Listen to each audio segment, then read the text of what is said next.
yang namanya uang makan, meal allowance, uang makan saya aja ini sebelak-belakan lah ini 1,2 juta. Kelihatan sedikit, ternyata per hari ya. Be a Roman when you are in Rome. Di India harus tough, jangan pakai sopan santun Indonesia. Jadi kalau di Indonesia itu terlalu bilang maaf, nunduk gitu, itu di sini dianggap lemah, makin ditindas. Assalamualaikum warahmatullahi wabarakatuh teman-teman semua. Alhamdulillah rabbil alamin. Hari ini kita masih sehat walafiat, masih bertemu dengan saya lagi di channel saya ini, kami ini. Sholawat dan salam kepada junjungan kita Nabi besar Muhammad sallallahu alaihi wasallam. Oke, pertanyaan berikutnya dari Banyu Biru Dewo. Om Mursyid mau tanya, culture shock pas tinggal di India dong. Sama bagaimana cara berkomunikasi dengan baik dengan orang luar negeri untuk urusan pekerjaan. Nah, ini sama ya. Tadi sebenarnya yang saya cerita semua itu culture shock ya. Tiba-tiba dicuekin, tiba-tiba dipotong, ya, itu kan culture shock semua. Ada lagi culture shock yang kadang kita kaget. Kalau kita sering lagi diskusi nih sama bos atau sama tim kita gitu, atau bukan tim kita nggak berani ngomong gitu, tapi sama sejawat ya, sejajar sama kita, mereka tuh gampang banget ngomong gini, do you understand vitamin? Nadanya itu kayak, lu kok nggak ngerti, goblok banget sih gitu. Kalau dan saya dengernya kayak gitu kan, itu culture shock itu sebenarnya. Jangan dianggap angin, jangan dianggap masukin hati. Itu ya memang cara mereka itu seperti itu. Aku pertama shock juga, ini orang nggak aku ya nggak ngerti apa-apa gitu kan. Tapi saya tak dengerin kan, dia melakukan hal yang sama ke semua orang gitu kan ya. Dan itu biasa gitu. Saya pernah ke rumah sakit gitu aja. Itu nggak cuma di kerjaan ya. Saya janjian sama dokter jam 1:30, tapi dokter bilang jam 12 kamu datang sini dulu untuk cek-cek semua ya, cek ya, biasalah kalau kita gitu kan harus check up gitu. Oke dok, tuh. Jam 11 doang udah nyampe gitu kan, karena takut macet dan sebagainya gitu kan. Ya bagi aku ya nggak masalah, aku duduk-duduk aja di lobby, di tempat tunggu sambil nunggu jam 12 gitu. Itu ada salah satu perawat datang. Mursyid, ya, aku bilang gitu. Dia jawab, kenapa kamu datang terlalu cepat? Hah? Why are you so early? Hah? Aku kaget. Pardon, aku bilang gitu kan. Why are you so early? Why are you already here? Aku bingung. Maksudnya gimana? Aku kan ada janji sama dokter. Jam berapa? Kan kamu jam 1:30, 1:30. Ya tapi dokter nyuruh aku jam 12 untuk datang dulu, untuk ngecek-cek dulu semua. Iya tapi sekarang baru jam 11. Nadanya itu ngotot kayak gitu tuh. Hah? Aku pertama shock juga, ini gimana sih orang ini? Ya kalau aku harus nunggu di luar nggak masalah gitu loh, nunggu di ruang duduk, kenapa harus ditanya dengan tanyaan yang sangat kayak aku salah banget, aku datang jam 11 gitu. Tapi setelah berjalan berapa bulan ngerti, emang caranya gitu, cara orang sini ngomong, nanya gitu aja. Maksudnya, sorry kamu, kalau di Indonesia pasti ngomong, sorry pak kan jadwalnya jam 12 ya, sekarang mas jam 11 tunggu dulu di luar ya, selesai orang Indonesia. Tapi cara ngomong orang sini memang gitu, kenapa sih kamu datang jam 11, kenapa gak jam 12 aja? Gitu aja. Tapi gak apa-apa, mereka gak marah, dan mereka lupa habis itu ngomong apa gitu. Jadi kalau kita sakit hati ya selesai. Jadi ibaratnya kalau culture shock itu ya ada, tapi yang tipsnya ya, be a Roman when you are in Rome ya, atau jadi orang Roma kalau kamu jadi di Roma, atau di mana bumi dipijak, di situ langit dijunjung gitu. Jangan pakai adat Indonesia, perasaan Indonesia kalau kerja di India atau di tempat lain. Cara komunikasi yang baik yaitu tadi ya, be a Roman when you are in Rome. Di mana bumi dipijak, di situ langit dijunjung. Jadi memang gitu. Harus India harus tough. Jangan pakai sopan santun Indonesia. Jadi kalau di Indonesia itu terlalu bilang maaf, nunduk gitu, itu di sini dianggap lemah, makin ditindas. Di sini harus stand up, ngotot. Jadi kadang-kadang kalau orang di subscriber saya itu, viewer saya itu nanya, mas kok kamu nggak sopan sama orang India itu? Tinggal masuk aja ngomong seperti ini. Ya karena kalau kita sopan di India nih ya kita stres juga. Bukan tidak sopan di sini, itu standar sopannya kayak gitu loh teman-teman ya. Jadi cara komunikasinya gitu ya, harus paham dulu di mana kita berada. Ada dari Mbak Fitri Novita, Assalamualaikum Pak Mursyid, bisa ceritakan perjalanan karirnya kok bisa kerja di Tanzania, Afrika dan India, ikhtiar dan persaingan. Udah dijawab ya tadi sama juga di video Q&A yang sebelumnya. Kemudian dari Mbak Indah Firdianti, Kenapa pilih bekerja di India, Pak? Negara yang lebih maju dari India banyak. Ups, maaf ya Pak, cuma nanya. Kenapa di India negara lebih maju? Ini juga pertanyaan tricky teman-teman ya. Oke, yang pertama masalah inilah. India, banyak negara lebih maju atau dianggapnya berarti India kurang maju gitu ya. Ya teman-teman harus tahu juga lah. Di India itu dalam banyak hal juga nggak lebih maju dari Indonesia. Dari secara umum ya, kebersihan, terus jalanan banyak yang bolong-bolong, ruwet di mana-mana, jorok di mana-mana. Itu kayak kesan yang video-video viral, dan itu nggak salah gitu kan ya. Tapi banyak juga yang teman-teman nggak tahu bahwa India itu banyak lebih maju dari Indonesia. Contoh pertaniannya, wah luar biasa. India itu pertaniannya luar biasa. Mereka tuh banyak ekspor buah-buahan ke Eropa. Hampir nggak bisa ditemukan buah-buahan impor dari Cina gitu. Ada tapi sedikit banget. Beda di Indonesia. Buah-buahan impor banyak. Apalagi MRT. India itu MRT-nya itu ada di 21 kota. Ya, 21 kota loh. Nggak cuma satu. Di Indonesia baru satu MRT di Indonesia, di Jakarta, plus satu LRT di Palembang ya. Itu pun masing-masing cuma satu jalur. Di India, khusus Delhi-nya aja itu ada 8 jalur. Wow, India penduduknya banyak mas, gitu juga wajar lah. Delhi itu 20 juta, sama Jakarta 20 juta penduduk juga ini ya, penduduk populasinya. Delhi punya 8 dan sudah 10 tahun yang lalu bangunnya. Indonesia baru bangun tahun lalu gitu kan ya. Terus juga saya tinggal di Gurgaon nih. Ini Gurgaon itu kayak BBSD atau Bintaro lah gitu.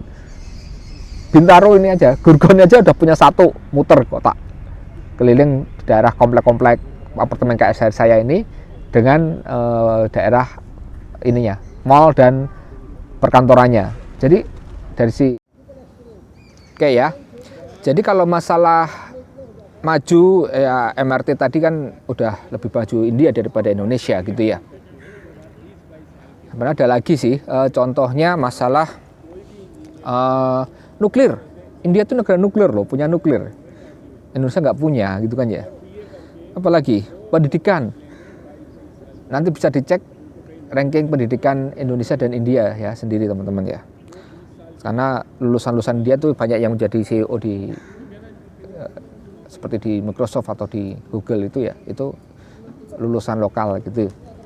Apalagi tenaga SDM-nya.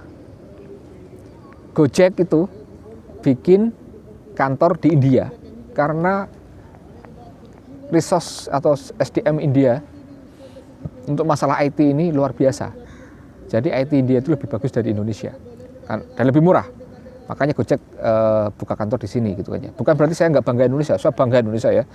Karena banyak juga kebaikan Indonesia yang membuat kita makin cinta Indonesia. Kebaikan hati orang Indonesia itu luar biasa.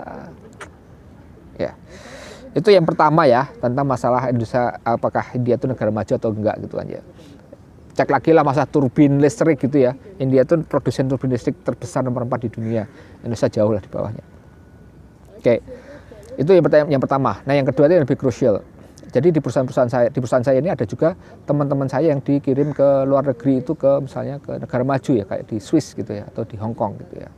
Itu ada juga yang dikirim ke negara-negara yang dalam tanda kutip afiliatnya itu lebih kecil dari kita. Afiliat itu maksudnya bisnisnya ya, kayak di India gini ya. Perbedaannya apa gitu? Saya nggak pernah dikirim ke Swiss atau ke Hong Kong ya, kantor regional atau kantor pusat kita. Kenapa? Karena kalau yang dikirim ke kantor pusat atau kantor regional itu dalam tanda kutip ekspektasinya adalah mereka belajar sesuatu sistem yang akan bisa mereka dapatkan sebagai pengetahuan baru, dan saat mereka kembali Indonesia mereka harus menerapkan pengetahuan barunya itu, diharapkan bisa membawa Indonesia lebih bagus lagi kayak gitu. Kalau kita ditempatkan di India atau misal di Bangladesh atau di negara-negara yang dalam kutip sama-sama mirip-mirip dengan Indonesia, itu artinya apa? Kita itu dianggap expert, orang yang sangat berpengalaman, punya pengetahuan, yang datang untuk membantu afiliat setempat. Dalam hal ini saya diminta datang ke sini untuk membantu afiliat India untuk memperbaiki bisnisnya supaya lebih bagus lagi ke depan. Harus membuat impact, kayak gitu. Bedanya di situ aja. Jadi kenapa di India ya, kebetulan saya ditugaskan di sini karena saya dianggap bisa memberikan impact ke India gitu ya. Oh ya teman-teman, mau nambahi mengenai bekerja di India ya. Sorry saya pakai kacamata karena mata kiri saya sakit habis operasi. Nanti mengenai operasi apa saya jelaskan ya, saya strabismus. Oke, mengenai bekerja di India, ada satu lagi tambahannya. Kenapa sih saya di India bukan di negara maju yang lain gitu. Ada satu lagi yaitu bahwa kita harus paham bahwa India ini, mereka itu sebenarnya punya cara berpikir bahwa talent-talent mereka, profesional-profesional mereka itu menguasai Eropa, Amerika, kemudian juga dokter-dokternya itu di Inggris, di Timur Tengah itu menguasai. Mereka sangat pede dengan kemampuan talent-talentnya gitu kan ya, profesional-profesionalnya gitu. Jadi justru mereka itu akan berusaha melindungi talentnya gitu. Jadi kalau ada orang dari luar yang ingin bekerja di India itu nggak gampang dapat visanya gitu ya. Apalagi memang di India sendiri juga lapangan kerja masih terbatas gitu ya. Jadi kalau ada orang luar yang mau bekerja di India seperti saya ini, itu cukup berat mendapat visa gitu. Jadi kemarin yang saya lakukan tuh untuk mengajukan visa pekerjaan, visa employment ya, bekerja di India, itu saya tuh diminta untuk melampirkan CV saya yang tebel gitu ya. Konsultan ini kita, Pak, karena ini visa kerja tolong buatin CV yang tebel selengkap-lengkapnya karena mereka akan nanya gitu kan ya.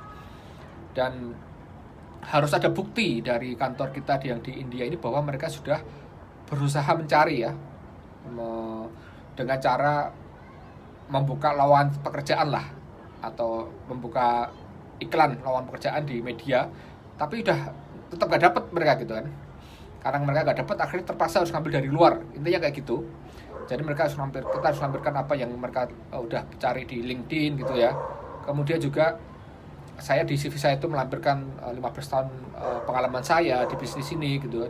Kemudian juga saya melampirkan bahwa sebelum mereka memanggil saya untuk pindah ke India, itu sebenarnya saya udah pernah dipanggil oleh mereka untuk memberikan workshop, memberikan pelatihan kepada orang-orang India, sehingga waktu di embassy ya, walaupun ini masalah pekerjaan, tapi embassy juga melakukan wawancara gitu kan, dengan melihat CV saya. Oh, ternyata memang CV-mu kamu pantas lah untuk ke India, untuk ngajari orang India gitu. Makanya akhirnya dikasih visa employment. Jadi nggak semudah itu, jangan dipikir oh kalau kita dari India kemudian dari Indonesia ke India pasti gampang gitu. Enggak, justru lebih sulit gitu ya. Gitu teman-teman ya. Bukan berarti saya hebat, enggak itu. Cuma ini salah satu informasi untuk teman-teman semua aja. Nah, ini pertanyaan dari Mbak Sinta tadi ya. Mas, gajinya berapa gitu. Oke. Kita kalau ngomong gaji, saya jawab sekarang belak-belakan ya. Nah, buat teman-teman anak muda ya, jangan pernah bicara masalah gaji secara single. Harus lihat benefit total. Nah, benefit itu rasa nyaman kerja dan sebagainya. Tapi yang penting benefit total itu ada fasilitas lain gitu ya. Seperti saya di India ini, itu ada banyak fasilitas banyak banget fasilitas yang diberikan pada saya dari perusahaan ya, selain gaji. Contoh ya, HP itu saya bebas pakai nomor telepon. Saya tuh punya 350 GB data per bulan. Sering habis juga loh, gila ya saya. Free telepon, SMS kemanapun bebas. Itu yang paling pertama. Yang kedua, saya dapat benefit mobil Innova dan supirnya 24 hours 7 days. Jadi bebas kapan aja bisa pakai mobil, gratis BBM, gratis parkir, perawatan semua ditanggung sama kantor. Boleh saya pakai keluarga saya. Jadi bukan semata-mata hanya untuk ke kantor, nggak seperti saya sekarang nggak ke kantor pun ya tetap boleh saya pakai kemanapun. Saya pakai ke luar kota, ke Taj Mahal, boleh gitu aja. Asuransi kesehatan unlimited untuk saya dan keluarga, anak-anak saya semua dapat. Apalagi asuransi jiwa, saya lupa jumlahnya itu berapa M gitu. Sekolah anak di sekolah internasional ya, ini saya catat nih. Sekolah anak di sekolah internasional itu kalau nilai rupiahnya saya nggak apal, mungkin 500 jutaan lah setahun ya. Tapi kurang lebih seperti itu ya. Dan saya boleh milih dimanapun. Mau milih yang 2 miliar setahun juga boleh gitu. Cuma saya milih yang dekat rumah itu, kalau nggak salah 500 juta setahun untuk 3 orang anak itu. Apalagi seragam, buku, pelajaran itu semua dibayari sama ini ya, sama kantor kan, itu fasilitas pendidikan gitu kan ya. Saya pindah ke sini itu naik bisnis kelas Singapore Airlines ya. Itu teman-teman bisa cek lah. Itu harga tiket satu orang kurang lebih 35 jutaan gitu ya. Per orang. Kalau 5 orang anak waktu itu berangkatan masih 5 orang, sekarang nanti kembali bisa jadi 6 orang kan, karena aku sekarang sudah tambah 1. Saya cek sendiri berapa ratus juta untuk itunya ya. Terus apa lagi? Apartemen. Nah, ini apartemen yang saya tinggali ini bukan sekedar apartemen bagus ya teman-teman, tapi servis apartemen ya. Jadi servis apartemen itu mereka menyediakan semuanya, isinya lengkap ya, mulai dari tempat tidur, dapur modern, nanti ada, saya buat videonya khusus ya. Ada nih linknya ini nanti ya. Dapur modern, kemudian ada pembantu yang dalam tanda kutip pembantu ya, yang datang tiap 2 hari sekali, ganti seat ya, bed sheet, ganti spray, bersihin kamar mandi, bersihin semua, sapu doang semua, bersihin semua. AC ada 6, heater, gas, listrik, semua gratis, saya nggak perlu bayar. Listriknya itu kalau musim dingin itu bisa 4 juta sebulan, 8 juta itu 2 bulan. Itu gratis semua, saya nggak perlu lagi. Wifi 5G, 5G ya, itu di apartemen saya gratis saya pakai, nggak perlu saya bayar apa-apa. Ya, bayangin kan, mobil dapat, apartemen dapat, servis semua. Kita punya 3 kamar ya, dalam apartemennya itu ya, 6 AC, purifier, kompornya kompor tanam, sendok, garpu semua dikasih. Coffee maker, toaster, ya, semua dikasih ya. Kulkasnya itu 2 pintu yang gede, mesin cuci, air mandinya itu air panas, semua dikasih, lengkap lah. Meja, kursi, lemari, TV semua dikasih, wifi semua dikasih. Itu fasilitas yang saya terima. Itu nggak tahu nilainya berapa puluh juta per bulan. Kalau kasih kayak gini kurang lebih saya pikir ya mungkin 35 juta lah per bulan tuh. Dan di apartemen itu ada juga fitness center, ada playground. Nanti saya kasih ini ya linknya. Ada tenis meja, ada kolam renang, ada tenis lapangan. Semua bebas saya pakai, gratis. Itu bisa dihitung sendiri itu. Fasilitas kayak gitu di Indonesia seperti apa ya. One gate system ya. Jadi nggak sembarang orang bisa masuk sini ya. Terus dalam satu one gate system itu ada beberapa building kan.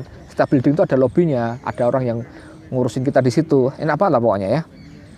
TV kabel lah semua tuh. Apalagi selain apartemen. Saya tuh dapat yang namanya uang makan. Meal allowance.